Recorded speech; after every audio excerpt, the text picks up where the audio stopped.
The Selfish Path to Romance. Download Chapter 1 for free at drkenner.com. Here's a question I received from Amanda. You know, people can have mania where they're going crazy. They're dating many people, sleeping with many people when they shouldn't be, and they are driving down the highway at 150 miles an hour and drunk, and they're just making very bad decisions.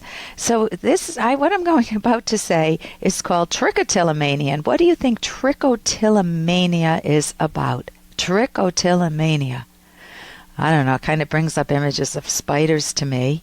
Well, let me tell you, it's none of the above. It's not mania.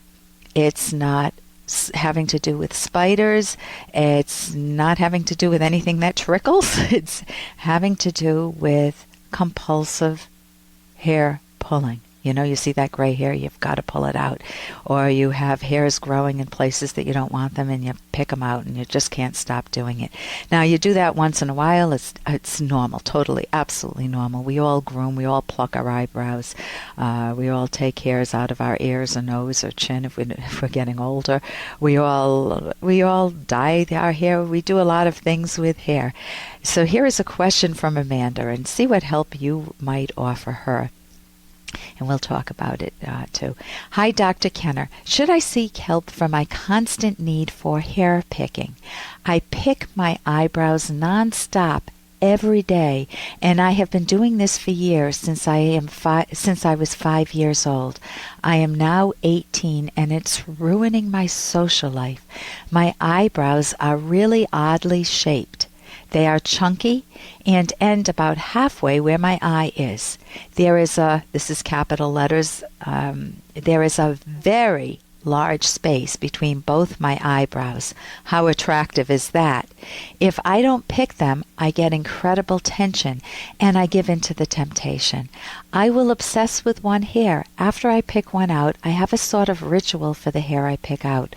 Do I have trichotillomania, and is there any way I can stop? Amanda, yes to both. Yes, it's called trichotillomania. I wish we would all just call it a hair-picking tic, T-I-C, rather than this crazy name. But that's what we're stuck with. And there is incredible help. There is no reason for you to have to go another decade with pulling out your eyebrows. There are wonderful, wonderful skills, and you're obviously motivated because you wrote to me. So let me a little bit about trichotillomania. It's called repetitive hair pulling, and it can be anywhere on the body. I mean, some people pull hairs off their chin. Let's say a guy's got a beard. Some might do it on their scalp or your eyebrows or eyelashes. I worked with a case many years ago with eyelashes, and it's a noticeable hair loss. It isn't just one out-of-place hair or one gray hair. That's fine to do. And it's the dynamic that goes on with trichotillomania, the hair pulling, that's the problem. You feel a lot of tension prior to pulling, and when you try to resist that urge, it becomes more intense, and you just got to pull that thing out. And when you pull that bugger out of your eyebrow, that hair out, you feel a sense of pleasure or gratification. Some people feel relief momentarily, and then you feel shameful. You look in the mirror, you look at the weird eyebrows that you now have that start midway through your eyes, and you got this large space, and you feel like you are an embarrassment anywhere you walk. You talk to friends. What do they notice? Of course, they're looking at your face. That's what we look at with people mostly.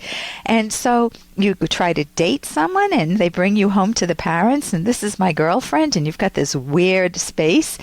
It looks like you've lost control, and you have lost control, but not of your whole life. And don't beat yourself up about that. You've lost control of of a habit. You've built up a habit that's very well ingrained. You may have some cover-up strategies. Some people, maybe you darken your eyebrows, or people who pull their hair on their scalp might wear wigs or actually color their scalp. So I'm going to now jump in with a taste of cognitive therapy. You can go to my website, drkenner.com, or you can go to the Academy of CT.org, the cognitive therapy website, and look up trichotillomania. My website, you need to go to the Academy of CT.org. So here are the skills.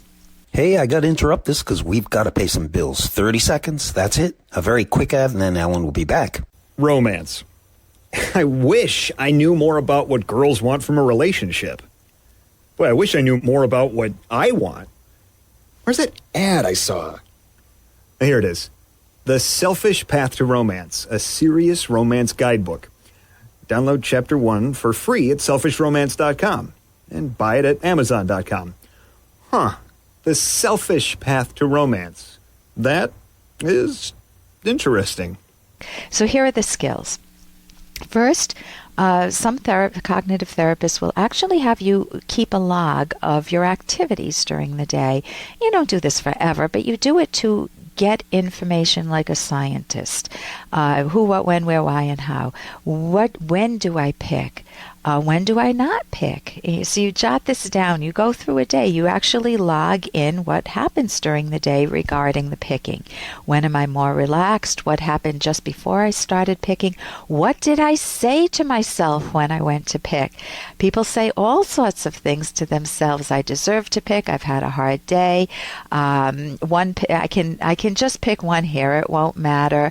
I can't stop this. It's compulsive. I have to pick. I mean, if you tell yourself it's compulsive, you have to pick. What are you going to do? You're going to pick. So people tell themselves all different things. Then cognitive therapy takes you, once you get your information of what you say to yourself, what are your triggers, what are the high-risk situations, maybe you're watching TV, maybe you're at a magnifying mirror, maybe you're driving and pulling your hair out, what emotions are you having, anxiety, guilt, shame, or boredom, maybe excitement or joy. What is the function of pulling out your hair? You want to answer that question for yourself. And then you want to raise your awareness. You know, sometimes people pick without, like you can pick your fingernails or you bite your fingernails and you're not even aware you're doing it. You need to raise your awareness. You need to be able to identify, oh my God, I'm about to pick. What can I do? And then you want to get rid of the oh my God because you don't want to make it catastrophic.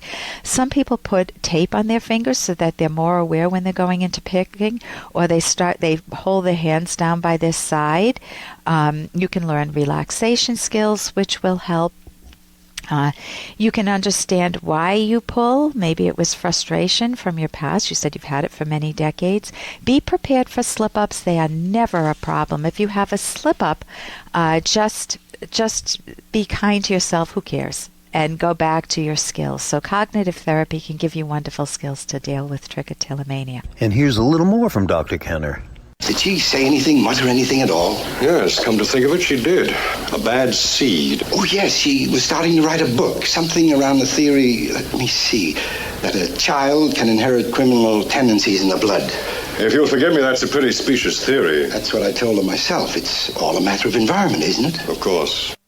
And that's from the movie The Bad Seed. And you might have a kid in your own family, and you say, he's just the bad seed, and must have been something wrong with him genetically, or maybe it was the environment, maybe it's their family. You're looking at someone else's family, maybe it's the way they brought him up that has to do with it, and definitely the way you parent matters a lot, but there's another part that matters even more, and that is you as that child, the bad seed. How have you run your life? What thinking have you done?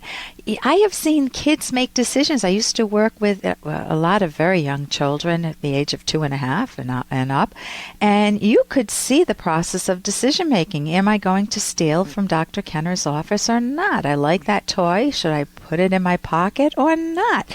Maybe I shouldn't. Maybe I will. And then you see their choice making. Hey, hon, it looks like you got something in your pocket there. What's going on? It's like, nothing. I have nothing. Or I have something. They make choices all the time. And we make it look like kids don't have free will. They don't have volition. They do. They do need moral guidance. And if you give them rational moral guidance, it's a lifetime gift. If you give them irrational moral guidance, telling them that they have to sacrifice themselves all the time, then it's the biggest disservice you can ever give them. And hopefully they can think themselves out of it, but it's very tough to think about the deepest moral questions, and many people avoid it, and they just stick with whatever morality their parents had, or they just switch it up a bit and pick up things in the culture, and they never question what their motor is, their moral code. For more Dr. Kenner podcast, go to drkenner.com and please listen to this ad.